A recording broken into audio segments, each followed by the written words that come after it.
Bienvenidos y bienvenidas a Innovadores, el podcast oficial de Entrepreneur, el mejor lugar para descubrir historias inspiradoras, consejos y estrategias para alcanzar tus metas y hacer realidad tus sueños. Si nos estás escuchando en YouTube, apóyanos con un like, dándole clic a la campanita y suscribiéndote al canal. Y en Spotify, Apple Podcasts y Amazon, dándonos seguir y calificándonos. Hoy te hemos invitado a Fabrice Serfati, Managing Director y Partner de Ignea Fund, fondo enfocado a cubrir las crecientes necesidades de la clase media en México y Latinoamérica. Hablaremos con Fabrice sobre las oportunidades que nacen de los problemas de Latinoamérica, la inevitabilidad de la innovación en las industrias más tradicionales y por qué los fondos de inversión apuestan por las empresas tecnológicas. No importa a qué te dediques, sigue innovando. ¡Hey! Aquí Sebastián Aguiluz, cofundador y CEO de Entrepreneur, y quería venir a contarles qué hacemos en la empresa cuando no estamos haciendo este podcast que nos encanta. Somos una empresa con cientos de speakers de todo el mundo que nos ayudan a crear espacios que democratizan el pensamiento emprendedor. Cada mes en la Ciudad de México tenemos eventos abiertos al público para que aprendas de los grandes innovadores y los diferentes lados de ser emprendedor. Y si quieres llevar Entrepreneur a tu empresa u organización, producimos eventos, podcasts y talleres privados. Toda la información puedes encontrarla en entrepreneur.mx o puedes mandarme un WhatsApp al más 52 55 32 22 91 84 o un correo a sebastian@entrepreneur.mx. Escríbenos y seguro podemos hacer grandes cosas.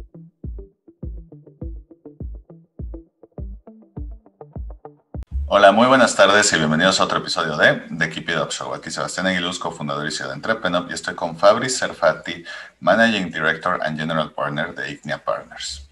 ¿Cómo estás, Fabrice?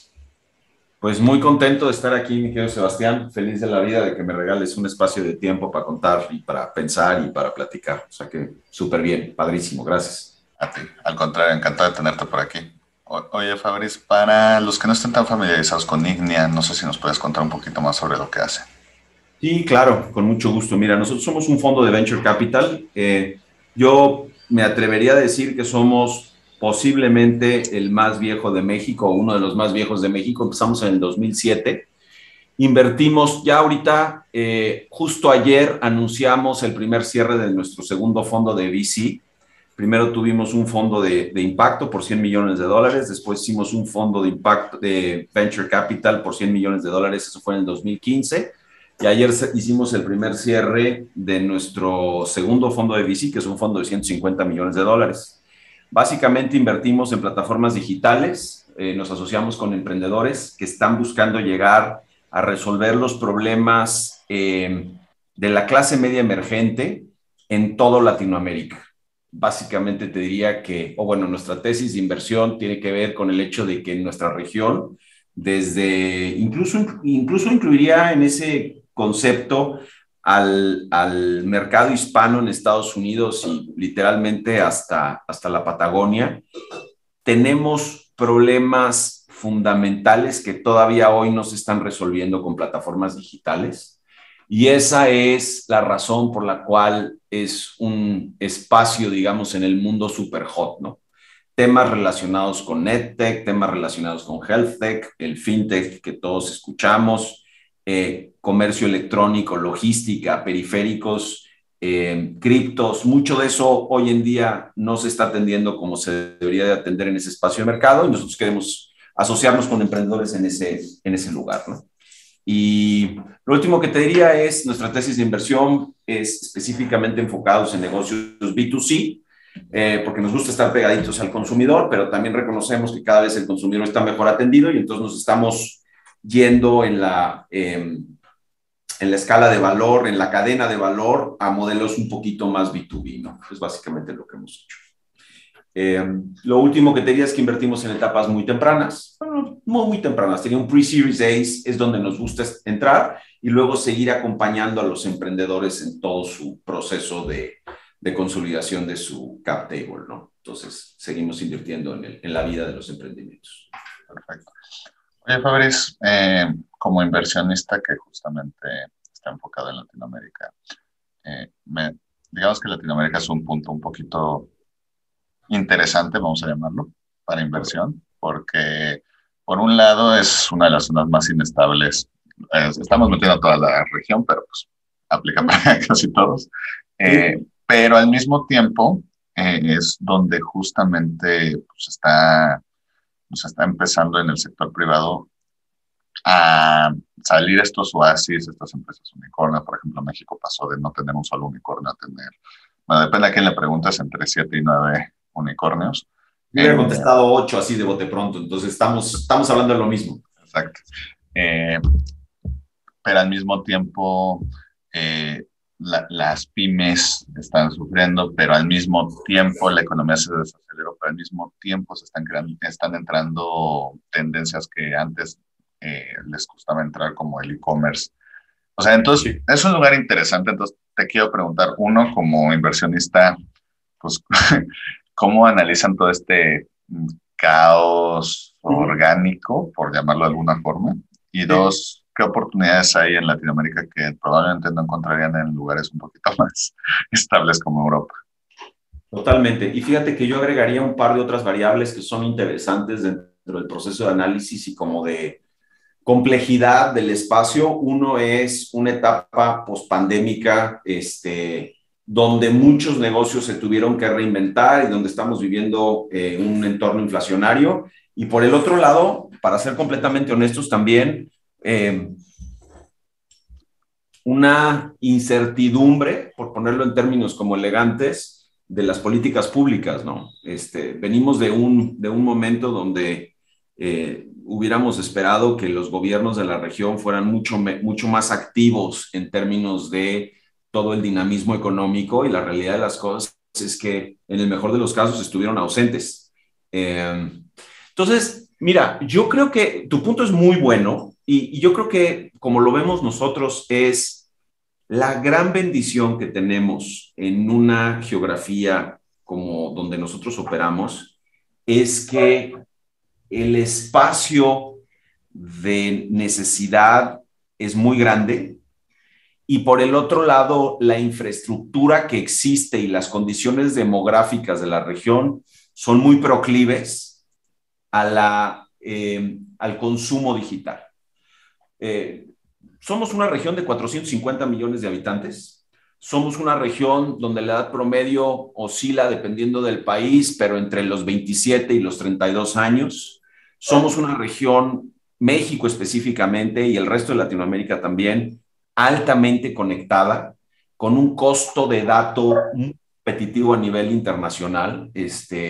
Hoy en día, la penetración de celulares en México, que me refiero mucho a México porque es el mercado en Latinoamérica hispanoparlante más importante, y por lo mismo es un ancla para muchos de los emprendimientos que en Latinoamérica hispanoparlante quieren desarrollarse. Y entonces, esas condiciones, el hecho de que hay una población joven que tiene un ratio de conversión a negocios digitales alto, que pasa en promedio entre 4 y 6 horas en Internet al día, que está conectada, hace que todo eso, junto con el hecho de que tenemos un nivel de bancarización todavía muy bajo, junto con el hecho de que la penetración de e-commerce como porcentaje de las ventas totales del comercio sigue siendo muy bajo, hace una oportunidad brutal. Y la otra cosa que te diría, que también viene a sumarse en ese contexto, es hoy en día en Latinoamérica los inversionistas no tenemos que invertir en tecnología de punta. No tenemos que ir a descubrir el próximo genoma o la iteración de la vacuna o cuestiones que lleven un riesgo tecnológico, biológico, implícito. Tenemos que invertir en plataformas que le ayuden a la gente, por un lado, a transaccionar y por el otro lado, a recibir productos y servicios en condiciones buenas para ellos y por el otro lado, óptimos, ¿no? Entonces, ¿qué te quiero decir con eso? Hoy en día, por ejemplo, muchas de nuestras inversiones pues tienen que ver con servicios financieros básicos.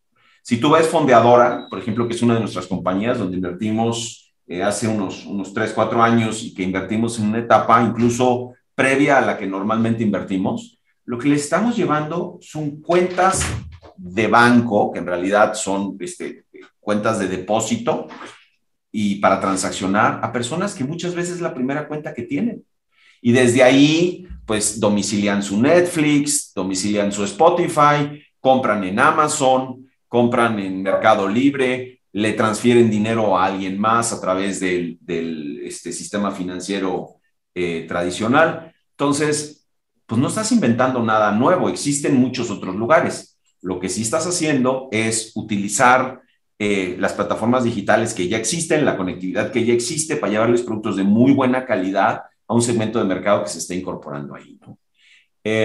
Si hablas, por ejemplo, GoTrendier es otra de nuestras compañías, es una compañía de la economía circular, donde principalmente mujeres compran y venden ropa, muchas veces que was pre-owned, o sea, que estaba, ya es ropa que no forzosamente es nueva, pues en realidad es las primeras veces que se meten al e-commerce, pero tienen un teléfono, bajan una aplicación, transaccionan, lo conectan con su servicio financiero, utilizan la logística que hay disponible y entonces empiezan en este ciclo de comprar y de vender ropa de muy buena calidad, en muy buenas condiciones, y que no forzosamente es nueva. Entonces, un poco lo que te quiero decir con eso es, nosotros, yo soy, muchas veces lo digo, un banquero en recuperación, ¿no? Todos tenemos pasados torridos. A mí me entrenaron en la banca a identificar los riesgos de una transacción. Yo veía un crédito y decía, híjole, esto se va a perder por aquí, se va a perder por acá, este es el problema que vamos a tener. Hoy en día, en el negocio en el que estoy, en el espacio donde estoy, lo que tengo que identificar son las oportunidades. Y veo muchísimas oportunidades todavía hacia adelante y que están ahí. La otra cosa, la última cosa que te diría, sí que es como un mitigante de riesgo súper importante y que creo que es muy valioso, es en la región ya tenemos emprendedores que van por su segundo emprendimiento, por su tercer emprendimiento, estando todo este ciclo. Entonces, gente pues, que ya trae un chorro de cicatrices en la espalda, que ya pasó por momentos complicados, que ya sabe levantar dinero, y entonces eso hace pues que sepa ir por las oportunidades de una forma mucho más eficiente, ¿no? Mucho más rápida, mucho más eh, cargada y céntrica en el usuario y no tanto en el producto que está entregando. Y entonces sus ciclos de adopción por parte de sus clientes son mucho más rápidos. Entonces, no, la verdad es que un poco lo que decíamos antes de empezar en la entrevista, ahorita yo soy muy optimista en el futuro. Los próximos 7 y 10 años en esta región van a ser brutales en el espacio digital. Creo que cada vez veo más conocimiento y más empuje en atender este tipo de oportunidades de manera como muy eficiente y por lo mismo veo una oportunidad brutal para inversionistas como nosotros, ¿no? Una pregunta para acabar con el tema de Latinoamérica. ¿Tú crees que hasta cierto punto el hecho de que hay una palabra de la India que me gusta mucho, que se llama Yugat, que significa la innovación que nace de la adversidad, traduciéndolo muy sí, qué interesante. Muy románticamente, ¿no? Pero básicamente es eso.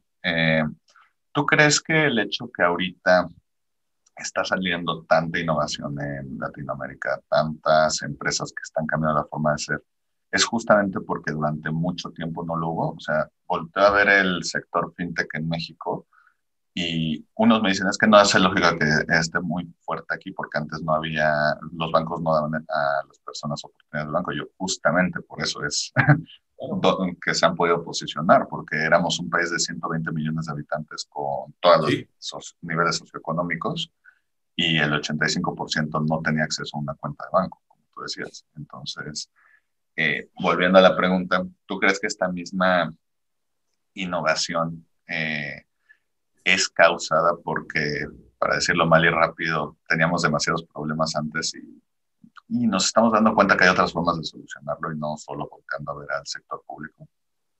100%. Mira, te voy a dar dos ejemplos que para mí son como muy inmediatos, ¿no? Como muy claros. Empresas también, por ejemplo, en nuestro portafolio, como puede ser Credijusto, que es una empresa que da préstamos a pequeñas y medianas empresas, pues existe, pues porque los bancos no han prestado durante mucho tiempo y las empresas siguen necesitando crédito para crecer.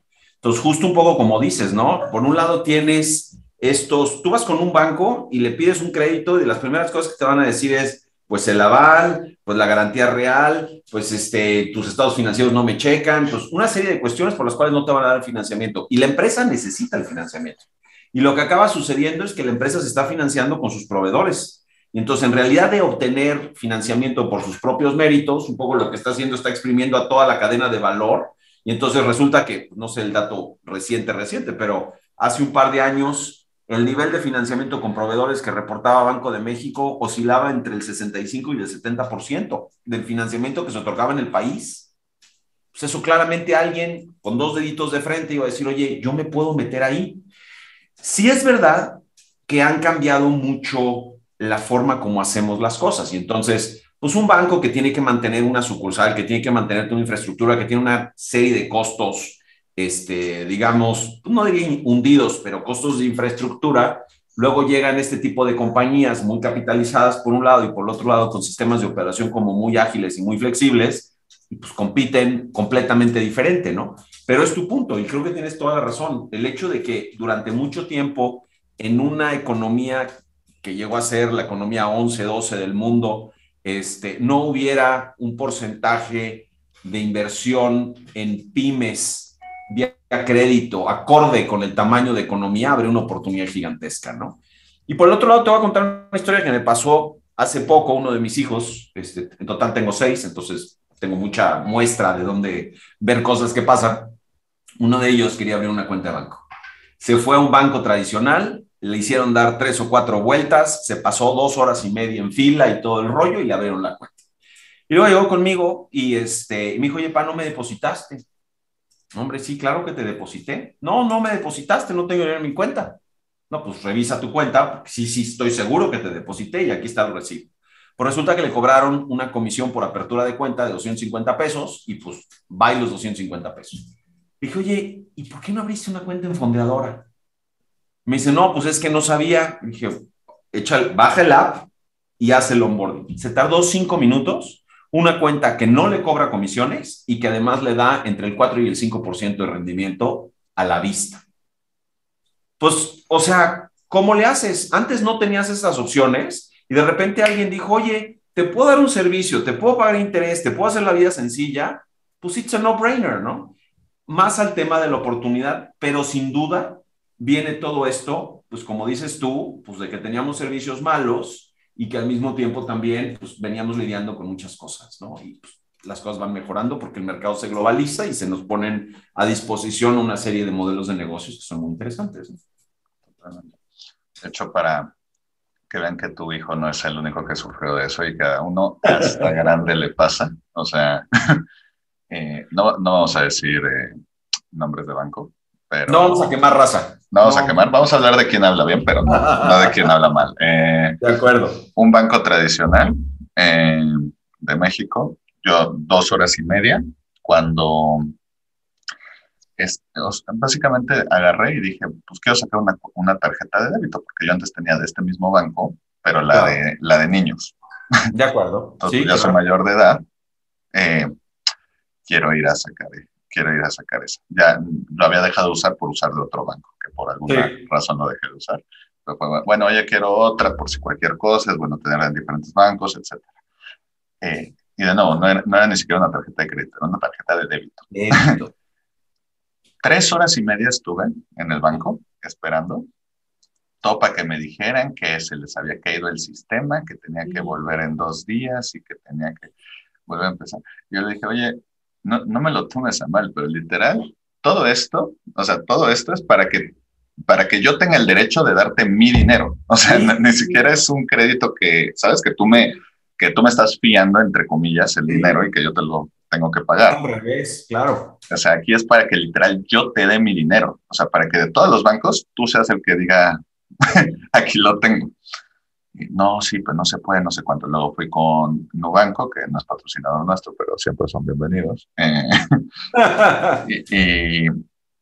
Y ya, o sea, agarré y dije, a ver, vi un espectacular que dice, en 5 minutos tienes tu cuenta, y vi que era publicidad falsa porque no lo tuve en 5, lo tuve en 2 minutos. Y tuve la tarjeta de débito y la tarjeta de crédito. O sea, porque literal lo único que tuve que hacer fue poner mi CURP, mi identificación y ya, cuenta. Entonces, no sean así. No, tienes toda la razón. Eso que tú tocas es el tema específico de por qué hay una oportunidad tan grande, porque ya hay los medios para hacerlo. Además, imagínate que por alguna razón no te hubieran dado el crédito. De todas maneras, mucho del conocimiento del mercado ahí se está generando. Están viendo que cierta población con ciertas características, parte de lo que cambia es que hay inmediatez de información. Entonces, tú puedes tomar mejores decisiones, pero también quien está generando estos productos puede tomar mucho mejores decisiones en la estructuración de su producto, ¿no? Y entonces son mucho más efectivos en llegar a su mercado. Pues no, tienes toda la razón, justo así es. Totalmente. Y pues, justamente regresando a lo que decías de que siempre querían estar cerca del consumidor, eso me hace pensar, ¿por qué si hay tan buena tecnología que ayuda a que el consumidor se la pase bien? Y lo primero que te dicen cuando vas a empezar un negocio es cuida a tu consumidor. ¿Y por qué las empresas grandes que sí pueden costear? Porque yo entiendo muchas veces que cuando uno está empezando su negocio, a veces no, uno no sabe de la existencia de estas herramientas, te vas enterando Sí. cómo va pasando el tiempo, pero aparte muchas es como, o sea, yo me acuerdo una vez que me enseñaron un software que era todo lo que podría necesitar para Entrepreneur y más. Sí. Y yo, ay, oye, ¿cuánto cuesta? 500,000 pesos al mes. No, pues no. Gracias. Exacto.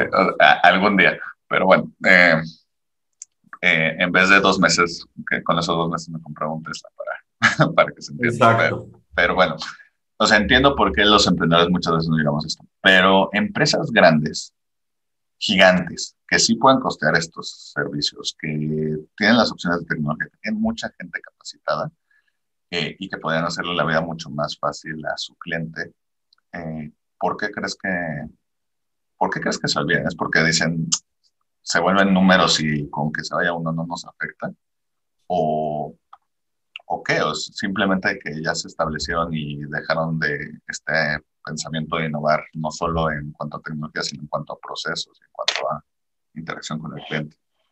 Mira, te puedo dar un millón de razones, y ninguna va a ser una razón, digamos, científica al respecto. Te voy a decir lo que yo he observado, ¿no? Por un lado, las empresas grandes tienen inercia.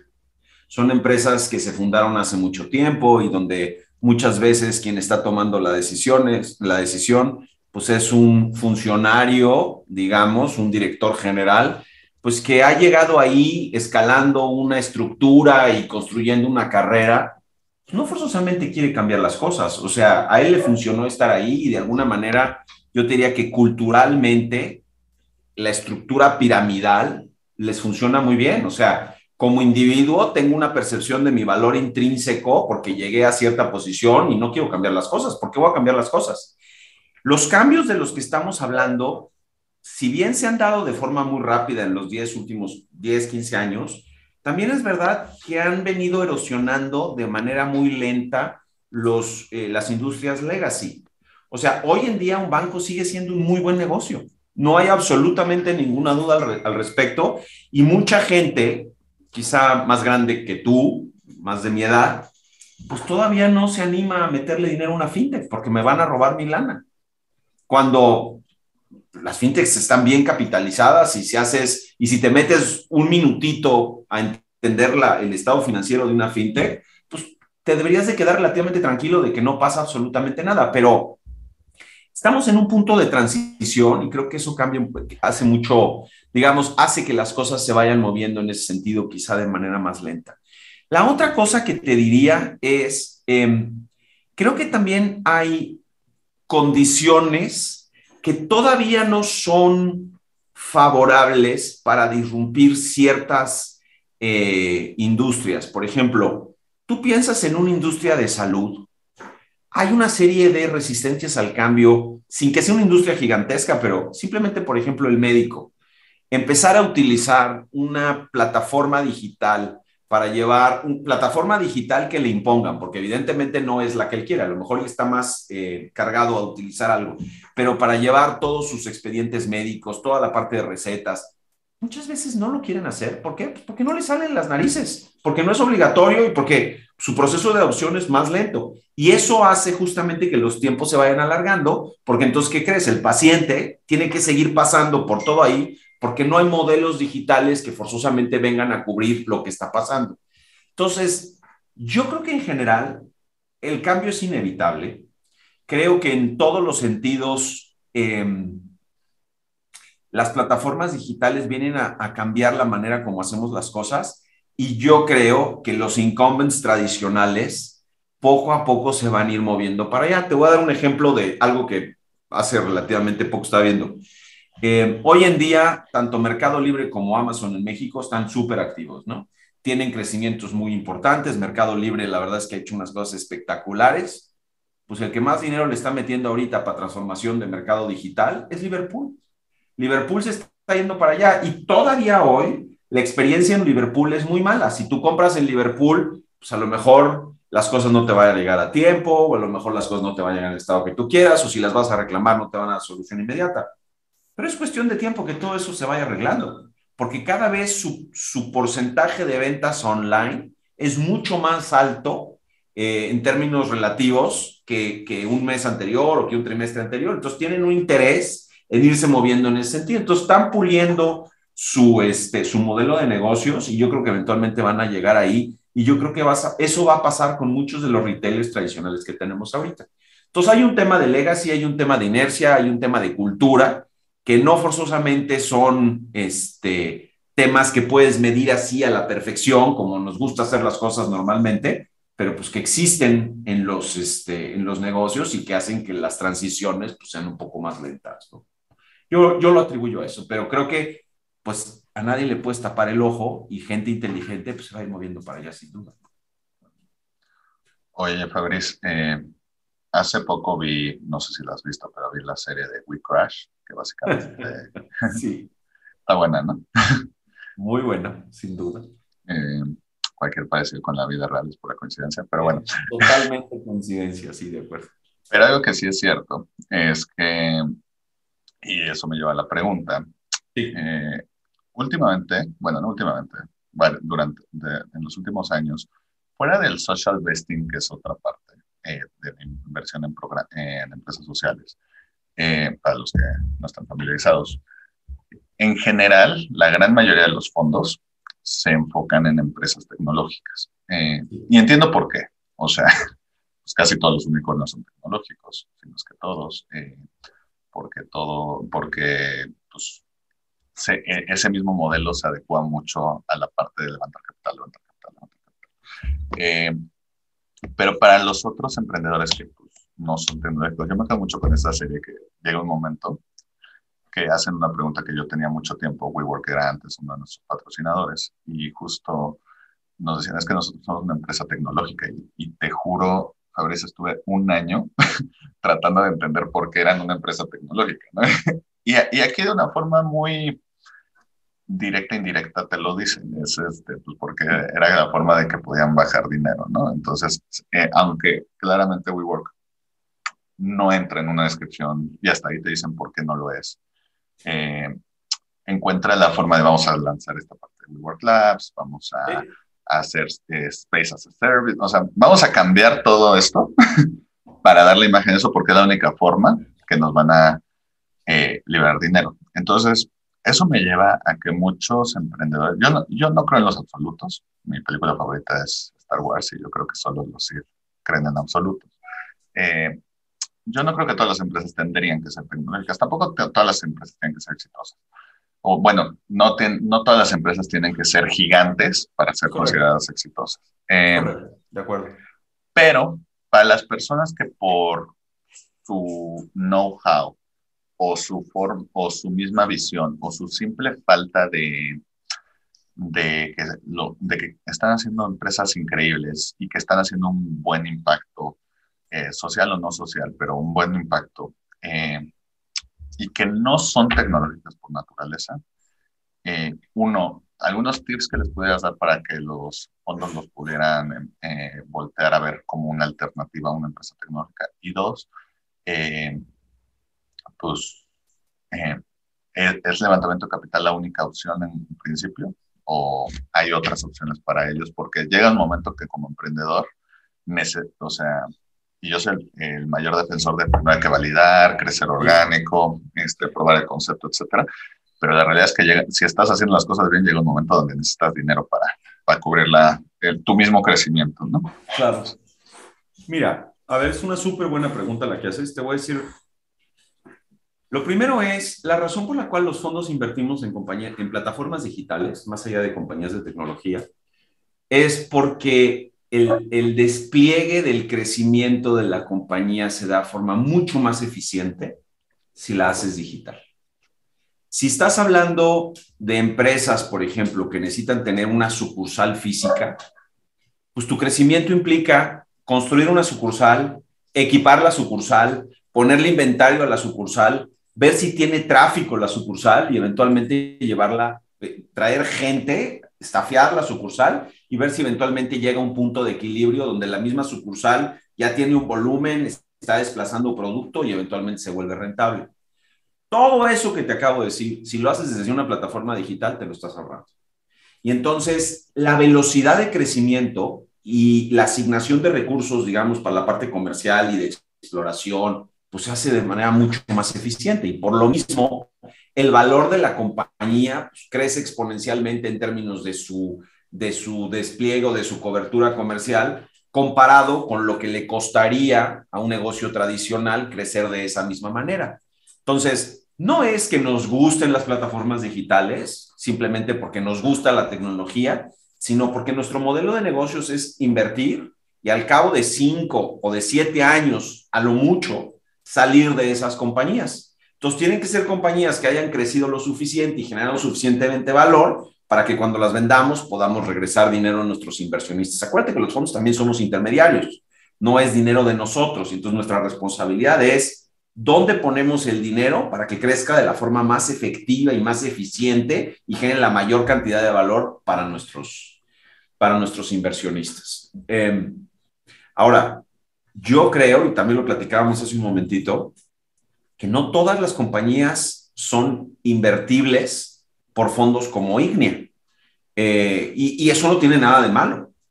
Yo creo que la sugerencia, digamos, que creo que cualquier emprendedor tiene que tiene que tener en la mente es, para cualquier proceso de levantamiento de fondos, necesitas un par de cosas. Una de ellas es información.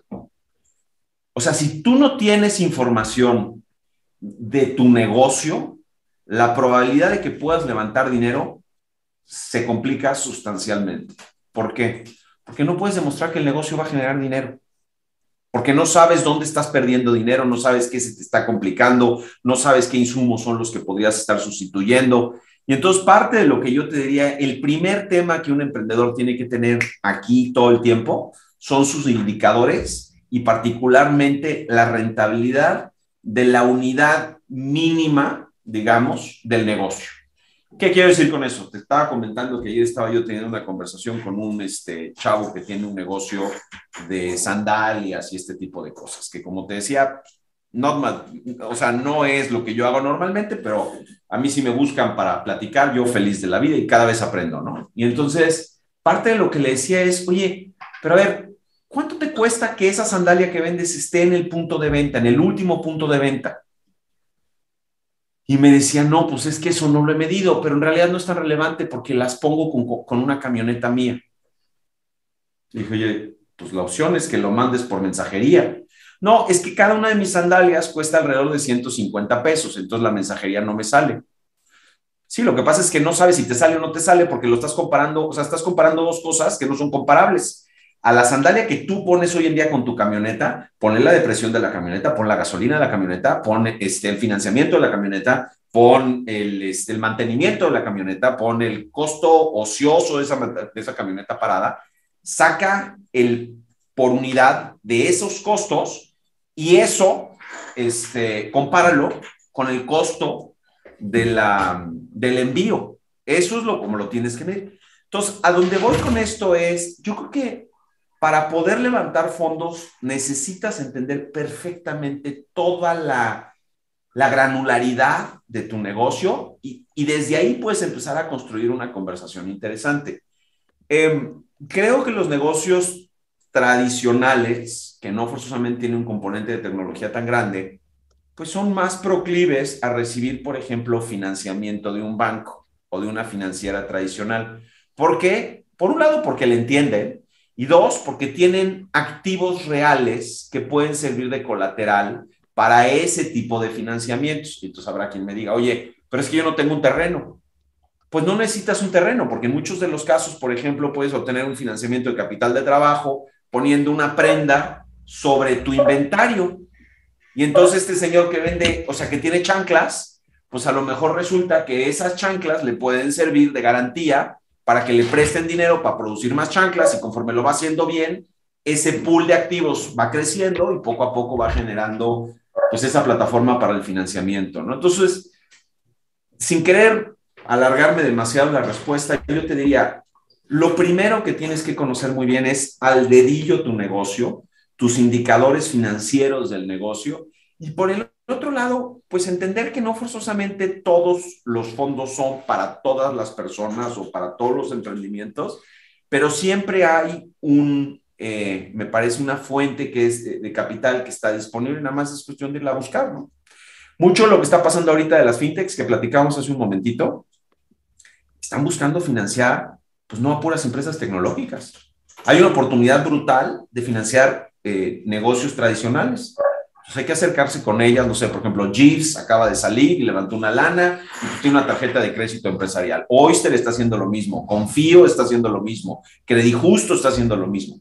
Entonces esa es una gran oportunidad, pues tienes que investigar todo eso y bueno, pues eventualmente si tu negocio hace sentido y si y por el otro lado tienes suerte de caer con el proveedor correcto, estoy seguro que van a encontrar una forma de financiar sus negocios, ¿no? Y de crecer.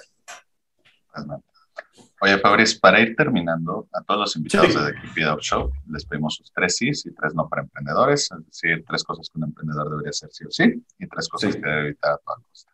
3 mandamientos y 3 pecados capitales. ¿Cuáles serían los tuyos? Mira, creo que uno te lo acabo de decir, o sea, uno de los sí o sí es mide tus resultados, ten sistemas de información que sean exactos, que no vean para atrás, que hablen del momento y de las proyecciones. Tienes que construir toda la parte de información, pero necesitas tener sistemas de información muy buenos y conocer a profundidad la parte financiera de tu negocio y de tus productos, ¿no? La segunda, sí o sí, es conoce muy bien a tu competencia, porque parte de lo que nos está pasando hoy es que estamos cambiando de una cultura de producto a una cultura de cliente y de usuario. La mejor manera de construir un negocio exitoso es conocer a fondo y hablar constantemente con tus usuarios y con tus clientes. Y eso jala para el que tiene una hamburguesa, o sea, que hace hamburguesas, como el que hace plataformas digitales financieras. Hoy en día necesitamos entender perfectamente y tener una comunicación abierta con nuestros clientes. Y hay tantas cosas disponibles pues, que hay que aprovecharlas. O sea, las redes sociales para eso son. Las redes sociales no nada más para que pongas un post súper bonito de la hamburguesa que hiciste. Las redes sociales para que te manden un mensaje y te digan, oye, tu hamburguesa le faltaba esto y esto y esto, que tú pongas atención a eso y que lo hagas mejor la siguiente vez. El tercer sí o sí es construir una cultura que enriquezca los negocios. Estamos demasiado acostumbrados a creer que las cosas solamente las que vemos, las que tocamos, inciden en el futuro de las empresas. Te tengo noticias. La cultura es lo más importante que hay. Si tú no contratas talento, si tú no lo tratas bien, si no es un talento inclusivo, diverso, la probabilidad de que tu producto sea bueno disminuye sensiblemente. En una de las compañías del portafolio, en algún momento hicimos un ejercicio en etapas relativamente tempranas. El founding team eran puros vatos, puro macho, puro hombre. Y resulta que cuando medimos la penetración que teníamos entre hombres y mujeres de ese producto en el mercado, el componente de hombres era el 80%. ¿Por qué? Porque el producto no le hablaba a las mujeres, no les parecía interesante, y la diversidad no es de género, no es de hombre y de mujeres. La diversidad es de edades, es de clase socioeconómica, es de preferencias sexuales, es de muchas cosas. Entonces, si tú no construyes una cultura que admita esa diversidad, la probabilidad de que tu producto le hable a ese mercado en esas condiciones es muy baja. y estás replicando lo que está pasando pues, con los incumbents tradicionales que dicen, oye, pues yo tengo azul, si te gusta. ¿Querías roja? Pues te tengo noticias, compadre. Regresa cuando haga roja, porque ahorita hay azul y se chingó, no hay más. Entonces esas son como las tres sí, ¿no? Las nos, pues un poquito también te diría que son un poco las negativas de las sí, pero si quieres construir un poquito también en ese sentido es, no le tengas miedo a crecer. Ayer un chavo me decía, es que me da miedo producir más porque, no, tienes que entender lo que necesitas producir, pero no te puedes tener miedo a crecer. Tienes que encontrar la manera de crecer, tienes que ver cuáles son tus cuellos de botella, tienes que entender un chorro de cosas, pero no le saques. O sea, aquí estás para rompértela, compadre. Entonces vas con todo. La segunda es, me parece que de repente tenemos pensamientos que son como muy cuadrados, ¿no? Entonces, de lo que no puede hacer un emprendedor de ningún tipo es asumir las respuestas de todo y vivir en un paradigma, ¿no? Es que a la gente le gusta esto. No, no es cierto. Entiende qué es lo que le gusta a la gente, no asumas cosas. En Ignia tenemos un dicho que dice, when you assume, you make an ass of you and me. Entonces, no asumas, ve y prueba. Esa es la ventaja de las plataformas digitales. Puedes probar tu producto, puedes ver si funciona, puedes regresar, puedes cambiarlo. No asumas nada, ve y construye productos acordes a lo que necesita tu mercado con información del mercado. Lo último que te diría que para mí es un no es la gente que no escucha. Hoy en día tienes la oportunidad de poder construir redes informales de mentores, de gente que te ayuda, de gente que te quiere, que te va a decir lo que piensa. Ya no es como emprendedor, estás muy solo, no vivas solo. Busca gente que te ayude a abrirte un poco la mente y no tiene que ver en el paradigma del producto específico. Bellas preguntas. Busca otros emprendedores. Oye, es que, por ejemplo, de repente ya no nos pasa tanto, pero de repente llegaban emprendedores que nos decían, necesito que me firmes un acuerdo de confidencialidad para que yo hable contigo. Güey, vemos 4 compañías al día. No hay manera de que te firme un acuerdo de confidencialidad. Más bien, ten la seguridad de lo que estás construyendo y colabora con el resto del ecosistema. Hay que cambiar ¿cómo decirlo? Atorones mentales de, es que yo traigo ¿cómo se llama? La receta de la Coca-Cola. No, cabrón, nadie trae la receta de la Coca-Cola. Lo que tienes es construir y colaborar y a lo mejor resulta que en esta conversación aprendes cosas que te ayudan para que tu producto sea mucho más rico. Entonces, no pensar en verticales, pensar en horizontales, pensar en colaboración, pensar en de verdad querer construir algo que le sirva al mundo en todos los sentidos, tiene muchísimo valor. Entonces, pues perdón, de repente soy medio rollero, pero va un poco por ese lado. Creo que el emprendedor de hoy no puede construir negocios exitosos con atorones de ayer. Tienes que vivir diferente, ¿no? Totalmente. Oye, Fabriz, si alguien quisiera enterarse un poquito más de lo que hacen en Ignia, ponerse en contacto contigo, a lo mejor que les levanten un capital, ¿cómo pueden enterarse en redes? Claro. Mira, lo primero que yo te diría es, todos en la industria estamos tratando de construir plataformas de compartir conocimiento. El website de Ignia es ignia.vc, VC, Venture Capital. Ahí hay una forma para entrar en contacto con nosotros. Si quieres picharnos, ahí está el espacio para que lo hagas y subas información y estemos en contacto. En el caso mío, en lo particular, yo tengo una plataforma donde todos los meses pues escribo en revistas o tengo un podcast donde hablamos de libros relacionados con emprendimiento, con emprendedores. La idea no es resumir el libro, la idea es que la gente que escuche el podcast se anime a leer el libro y que les sirva, porque también hay poco contenido en español, por lo mismo tan importante la chamba que estás haciendo aquí tú, porque es importante difundir que existen materiales en español. Entonces, mi página es Serfati, como mi apellido, .vc, y ahí están mis colaboraciones, y ahí están los links a Spotify, Apple, podcast y todo este rollo. Y en redes sociales, o sea, en LinkedIn, en Twitter, ahí me encuentran, ahí estoy disponible y feliz de ayudarles en todo lo que pueda, lo voy a hacer con muchísimo gusto. Oye, Fabriz, pues nada, más quiero agradecerte por tu tiempo, espero te lo hayas pasado también con nosotros y como decimos en Sí, el programa, súper. keep it up. Muchas gracias por las preguntas. Me queda claro que las estuviste preparando y fueron muy interesantes. Te lo aprecio muchísimo. Da gusto tener una conversación inteligente y yo aquí estoy a tus órdenes. Con mucho gusto, ¿eh? Mil gracias. Si te gustó el episodio de hoy, recuerda que puedes encontrar todos nuestros episodios en YouTube, Spotify, Amazon Music y Apple Podcast. No te olvides suscribirte a los canales, calificarlos y comentar lo que te parecieron.